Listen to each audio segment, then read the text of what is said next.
My name is Nora Ellison. I'm 32 years old. And this is the story of how the people who left me at 4 months old came back only to try and take everything my grandfather built.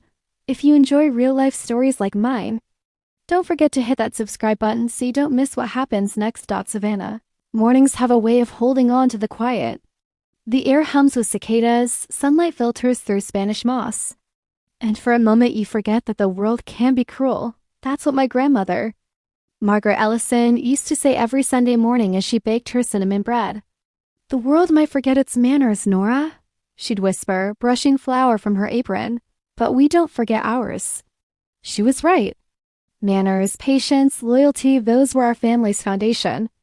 Or at least they were hers and my grandfather's, Henry Ellison. My grandfather was a retired judge by the time I could spell my own name. A tall, dignified man with eyes that could see through lies and a heart that refused to judge too quickly. He taught me to breathe before speaking, to listen before reacting, and to always tell the truth even when it hurt. When I was 4 months old, my parents left me with him and Grandma Margaret. No long letters. No visits. Just an envelope with my birth certificate and a single note. "We can't do this. She deserves better." They were right about that last part. I did deserve better and I got it. Growing up in that old Savannah house felt like living inside a storybook.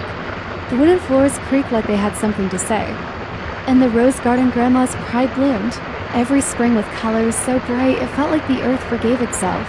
Every morning before school, Grandpa would sit at the kitchen table, sipping coffee from his chipped blue mug, reading the Savannah Chronicle. He'd point out legal cases like fairy tales. "This man lost because he forgot the simplest rule," he'd say. "What's that?" I'd ask, swinging my legs under the chair. "Don't let pride make you foolish, Nora. The law doesn't care about pride. It cares about proof." Those lessons built me. Every choice I made, college, law school, the long nights in the district attorney's office, they were bricks laid by his words. By the time I was 27, I'd become an assistant prosecutor. I thought I understood justice. I thought I understood family. But life has a way of reminding you that even the best teachers can't prepare you for betrayal. Grandma passed first, quietly, peacefully. The smell of cinnamon still lingering in the kitchen. I remember the way Grandpa stood at the sink afterward, washing her favorite mixing bowl by hand like it was made of glass. He didn't cry that day. He didn't say much at all. But that night, sitting on the porch under the old oak tree, he said something I'll never forget. "Your grandmother believed people show love by staying, Nora. You remember that. The ones who leave, they already made their choice." He died 5 years later.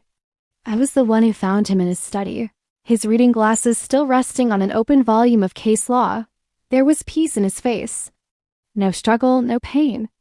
Just stillness. But what came after his death was anything but peaceful. The reading of the will took place 2 weeks later, in the same courthouse where he'd served as a judge for 30 years. The scent of old wood and paper filled the air as Rachel Porter, my attorney and mentor, sat beside me. Rachel was one of those rare people who made silence feel safe. She'd been my professor at Emory Law and later became my boss when I joined the DA's office. When Grandpa named her executor of his estate, I knew it was because he trusted her judgment more than anyone's, including mine. The will was simple, clean, exactly how he lived his life. He left everything, the house, the savings, the land, even the trust fund to me. There was a pause after Rachel finished reading. The lawyer from the other side of the table cleared his throat. Uncomfortable. And then I heard her voice for the first time in 30 years. "That's absurd," my mother snapped. My father must have been confused. He would never cut out his own daughter. I turned, and there she was. Clara Mitchell. My mother. The woman who left before I could speak her name. She was beautiful in a brittle sort of way, like crystal you're afraid to touch. Her coral lipstick, her pearl earrings, her perfume too expensive for the room. Beside her sat my father, Edward, his tie too tight, his expression carefully neutral. I hadn't seen them since infancy, but their presence felt strangely familiar. The same coldness. The same distance. Rachel's tone didn't waver. "Judge Ellison executed this will 10 years ago. It's witnessed, notarized, and accompanied by a medical statement confirming his full mental capacity." Clara's jaw tightened. Then he must have been manipulated. He was old, lonely. She probably convinced him I didn't care. My pulse pounded in my ears. I wanted to say 1,000 things, but the courtroom instincts my grandfather drilled into me took over. I breathed, inhaled, and exhaled. The facts will speak, I murmured to myself. The same mantra Grandpa taught me when I was 12. Rachel slid me a look that said, "Hold your fire." Edward finally spoke. His voice was smooth, practiced. "We're not trying to start a fight, Nora. We just want what's fair. Family should share equally." Family? The word slipped out before I could stop it. You mean the people who left me before I could walk? The room fell silent. Claire's lips parted like she wanted to respond, but no words came. Rachel gathered her papers with professional precision. "If you plan to contest the will, we'll see you in court." They did, Dot, and that's how I found myself standing in front of Judge Alan Pierce, the same man who used to visit our house every Christmas when I was a kid. He'd studied under my grandfather, admired him, and now, ironically, he would decide his final case posthumously. Rachel warned me the plaintiffs, Clara and Edward, would paint me as manipulative. They'd say I influenced a frail old man to sign over his estate. They'd say I isolated him, but I used my legal background to confuse him. But what they didn't realize was that my grandfather's mind was the sharpest blade I'd ever known. He argued constitutional law with me 2 days before his heart gave out. The morning of the first hearing, I stood in front of the mirror, smoothing the charcoal blazer I'd bought years ago for my first trial. Evelyn, our longtime housekeeper, knocked softly on my door. "You ready, Miss Nora?" Her voice had aged, but it still carried warmth. "As I'll ever be," I said. She smiled faintly. "Judge Ellison used to say the truth doesn't need armor. It shines on its own." The courtroom smelled like old pine and tension. My mother avoided my gaze, whispering to her lawyer, Victor Halle, a man who looked like he practiced his smiles in the mirror. He began with charm, confidence, and just enough performance to play to the gallery. "Your Honor," he said, pacing slowly, "this is a tragic case. A daughter alienated from her father by manipulation and deceit, now forced to fight for what should have been hers by right of blood." The words "by right of blood" hit like ice. Rachel rose. "Your Honor, the only tragedy here is the plaintiff's attempt to rewrite 30 years of absence. We have documented proof, financial records, letters, journals that show exactly who stayed and who didn't." Judge Pierce nodded. "Proceed." And just like that, the war began. That night, I went home to my grandfather's study, untouched since his passing. The faint smell of his cologne still lingered in the air, and his gavel sat neatly beside the photo of him and Grandma on their wedding day. I sat in his chair and whispered, "I wish you were here, Grandpa." The room didn't answer, but my eyes fell on a single rose bloom outside the window, bright red against the dark. Grandma once said roses survive storms because their roots know where home is. Mine did too. And I would defend it, because family isn't who leaves, it's who stays. The courthouse smelled faintly of lemon polish and paper, that sterile scent that never quite leaves government buildings. But beneath it, there was something else, tension. The kind that hums in the air before a thunderstorm. Rachel sat beside me, flipping through her notes with calm precision. Across the aisle, my parents whispered with Victor Halle, their lawyer, his gold cufflinks catching the light each time he gestured. When the bailiff called the room to order, my pulse steadied. I'd prosecuted dozens of cases before, but this was different. This wasn't about strangers or evidence files. This was about my family and the people who had once decided I wasn't worth keeping. Judge Pierce entered, his robe sweeping the floor like an exhale of authority. Court is now in session for Mitchell versus Ellison estate. Opening statements. Victor stood, buttoning his navy suit jacket. "Your Honor," he began smoothly, "this is a story about manipulation. About a once great man, Judge Henry Ellison, who in his twilight years fell prey to influence and isolation." He paused, turning slightly toward me. "The defendant, his granddaughter Nora Ellison, convinced him to rewrite his will, cutting out his only child, my client, Clara Mitchell, from her rightful inheritance. We will show evidence of declining mental faculties, of financial control, and of emotional exploitation." He delivered it like theater. Each word deliberate, his tone soaked in pity and false outrage. Rachel's expression didn't change. She waited for him to finish, then rose gracefully. "Your Honor." she said, her voice calm but certain. The plaintiff's narrative is not only false, it's offensive. Judge Ellison changed his will 10 years before his death when his mind was as sharp as ever. We have medical records, bank statements, and journals documenting 3 decades of abandonment by the very people now claiming devotion. This case isn't about manipulation. It's about recognition of who truly stood by Judge Ellison's side when everyone else walked away. Her words lingered in the air like smoke. Judge Pierce nodded. Proceed with witnesses.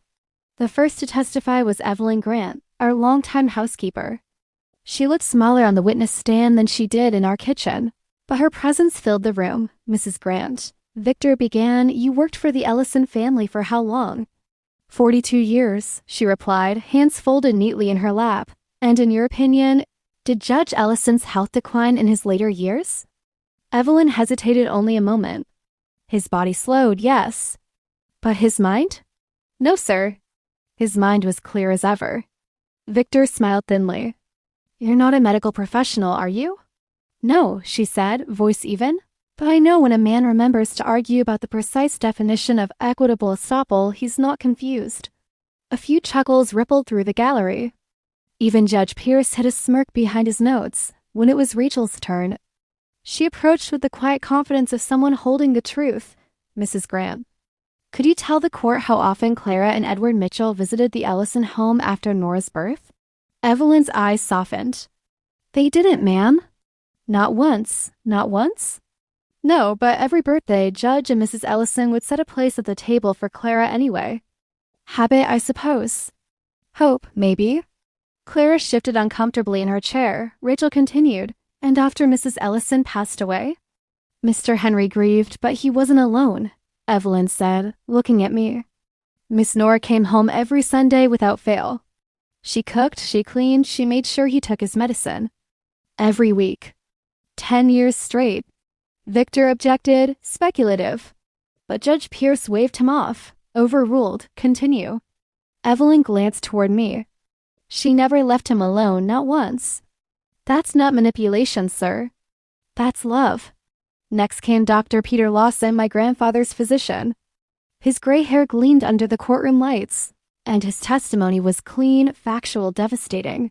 Judge Ellison was of sound mind at every examination, he stated.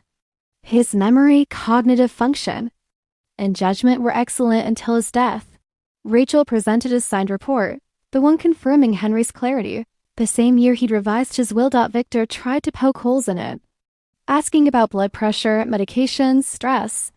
But Dr. Lawson only shrugged. Old age isn't confusion, Mr. Halley. Judge Ellison was more lucid than half my patients 40 years younger. The courtroom chuckled again. By noon, the momentum had shifted. During lunch break, I stepped outside into the courtyard.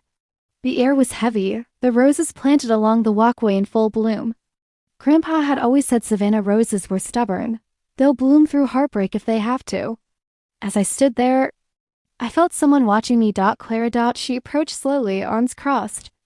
Perfume clouding the humid air. Nora, she said softly. We don't have to do this, don't we? I asked.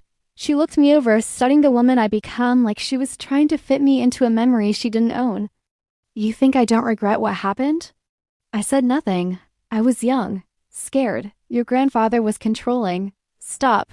My voice cracked sharper than I intended. You left. You didn't call. You didn't write. You didn't even send flowers when Grandma died.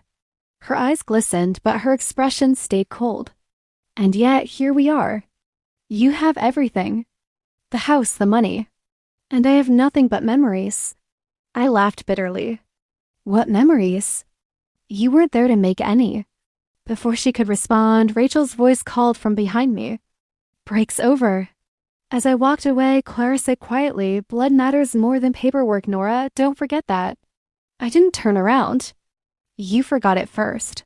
That afternoon, Victor called his surprise witness, a man I'd never seen before, tall, silver-haired, nervous. Dr. Michael Barrett, Victor announced. A respected neurologist. He examined Judge Ellison several months before his passing. My stomach tightened. Rachel hadn't mentioned him in discovery, which meant Victor had been holding this card. Barrett adjusted his glasses and cleared his throat. I observed mild signs of confusion and short-term memory loss. Nothing alarming, but enough to raise concern about legal decisions made without supervision. Victor smiled like a magician revealing his trick. So, Doctor, would you say Judge Ellison may have been vulnerable to influence? Potentially, yes. Murmurs rippled through the room. Rachel rose calmly. Objection, Your Honor. The word potentially is speculative. Sustained, Judge Pierce said. Rephrase, Mr. Hawley? But Victor didn't need to. The seed of doubt had been planted. When cross-examination came, Rachel's tone sharpened just enough. Dr. Barrett, how many times did you meet with Judge Ellison? Twice. 2 visits. And before that, had you ever met him? No, interesting, she said. Because his primary physician of 30 years, Dr. Lawson, never mentioned a referral to you. How did you come into contact with the Ellisons? Barrett shifted. Mrs. Mitchell reached out. She was concerned about her father's anxiety. Rachel nodded slowly. Mrs. Mitchell, as in the plaintiff sitting right there? Yes, and you were compensated for these visits? Yes. Rachel approached the bench. Your Honor, may I enter Exhibit 24 payment records from the Mitchells? Private account to Dr. Barrett's practice. Victor's face blanched. Objection. Overruled, said Judge Pierce. Rachel turned to the witness.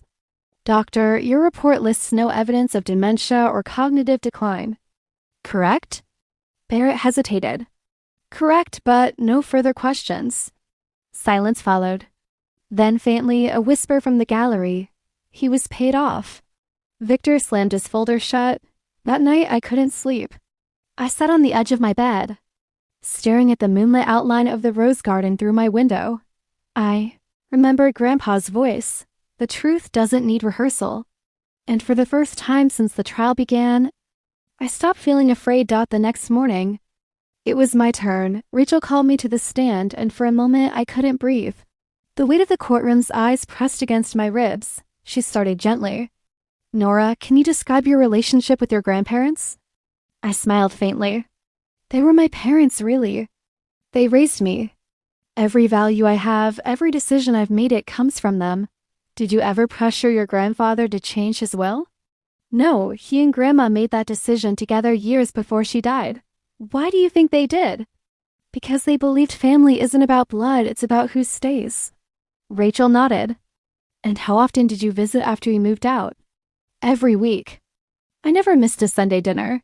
What was his condition in his final year? I paused. He was sharp. We debated Supreme Court cases the week before he passed. Victor rose for cross-examination, his confidence brittle. Miss Ellison, he said, you benefited financially from this will, correct? I did, I replied. But I never asked for it. So you're saying your grandfather simply decided, unprompted, to cut out his own daughter? I'm saying he made a choice based on a lifetime of actions. Not words. He tried to press further, but each question only confirmed what everyone could see, that this wasn't about greed. It was about loyalty. When I stepped down, Rachel squeezed my hand. You did him proud. The last witness of the day was Samuel Hayes, my boss, the district attorney. He towered behind the stand like justice itself. I've supervised Nora for 6 years, he said firmly. She's handled multi-million-dollar fraud cases with impeccable ethics. If anyone's trying to paint her as manipulative, they've never worked with her. Victor objected to the characterization, but Judge Pierce waved him off. By then, the courtroom energy had shifted entirely. Even Clara looked unsettled, tapping her manicured nails against the table as Victor whispered futile reassurances. That evening, as we prepared for closing arguments, Rachel turned to me.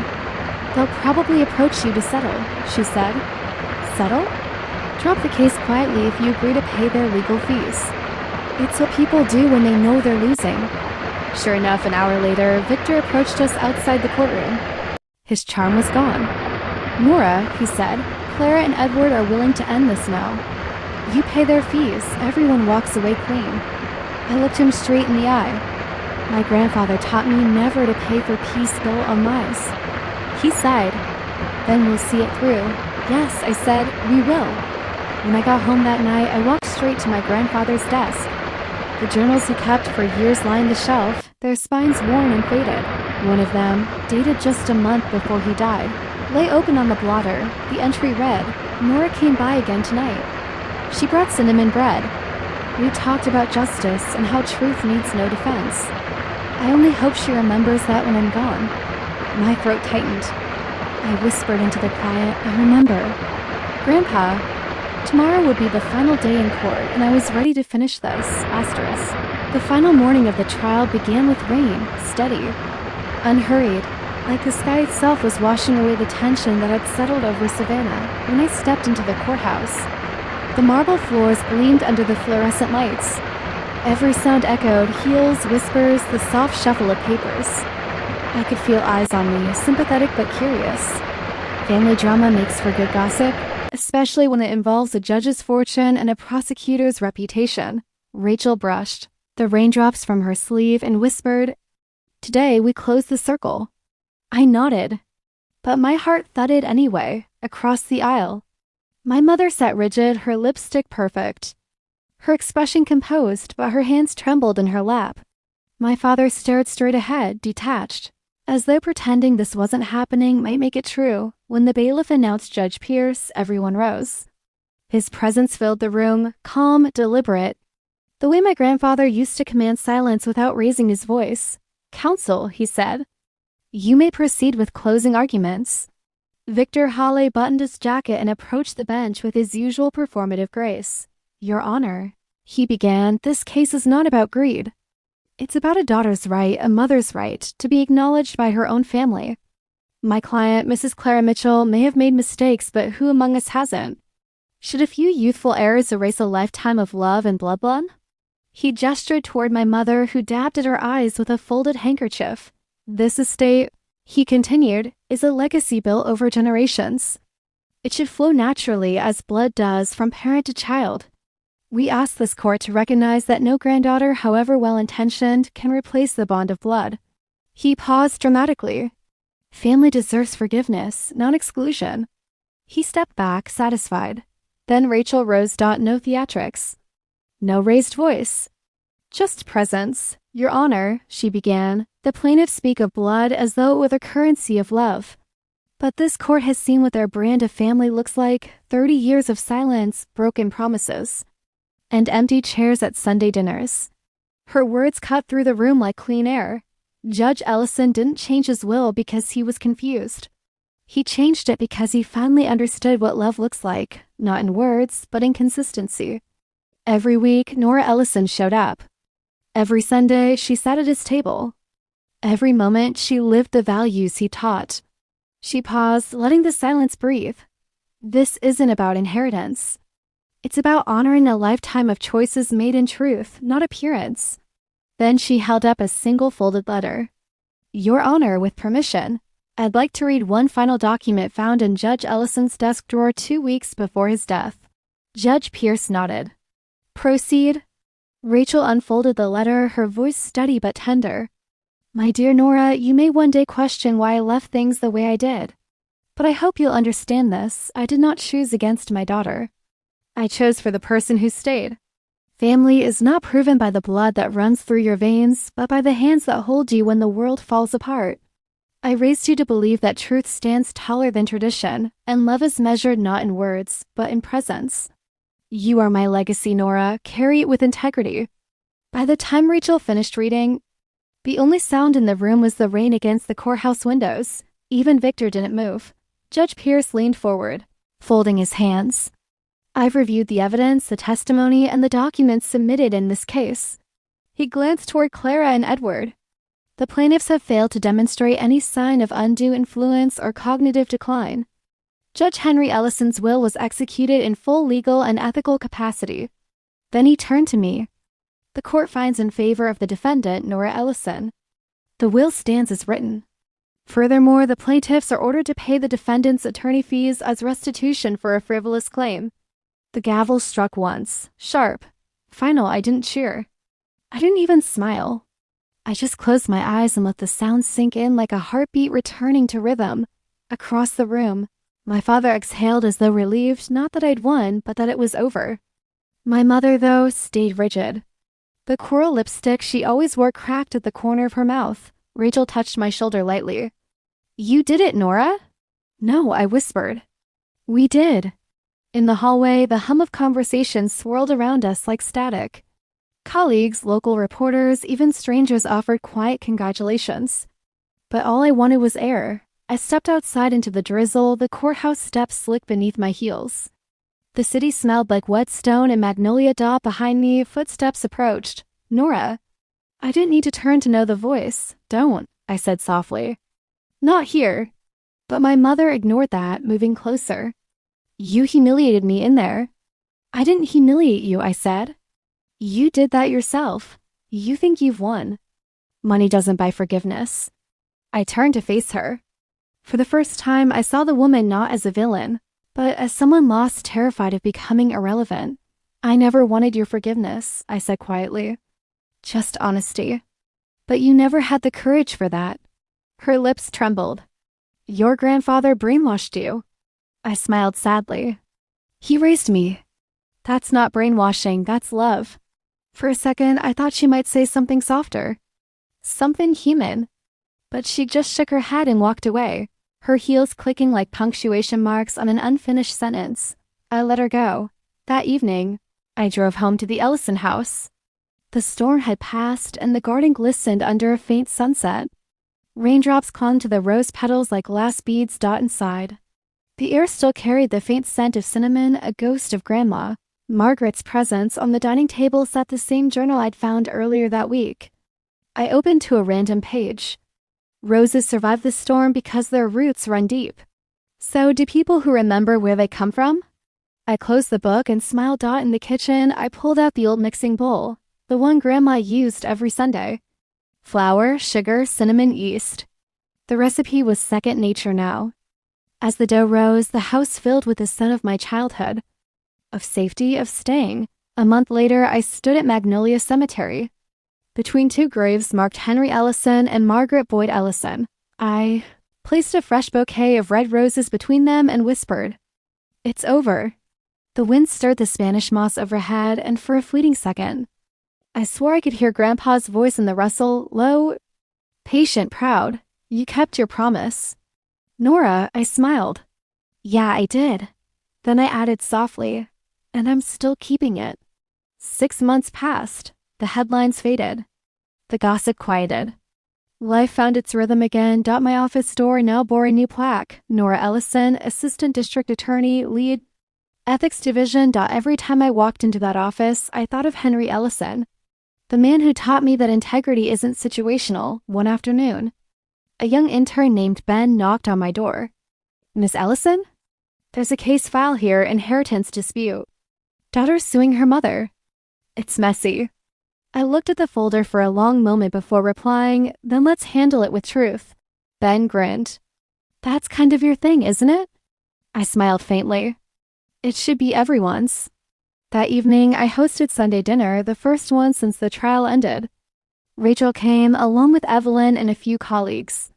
The table was full again. Laughter replaced tension, and the old house felt alive. Like it remembered what joy sounded like. When everyone had left, I sat alone at the table, tracing the grain of the wood with my fingertips. This was the same table where my grandparents had taught me to pray, to listen, to love without expectation. I whispered to the empty chairs. Family isn't who leaves. It's who stays. And for the first time in years, the ache in my chest softened into something warm. Acceptance. Outside, in the rose garden, the night air shimmered with the sound of crickets. The blooms glowed faintly under the moonlight. Resilient and bright. Grandma used to say roses never stop growing. They just learn to bloom. Again after they're cut. So would I. Moral of this story? Family isn't defined by the blood that runs through your veins, but by the hearts that choose to stay beside you even when it's hard, even when it's quiet, even when no one else does.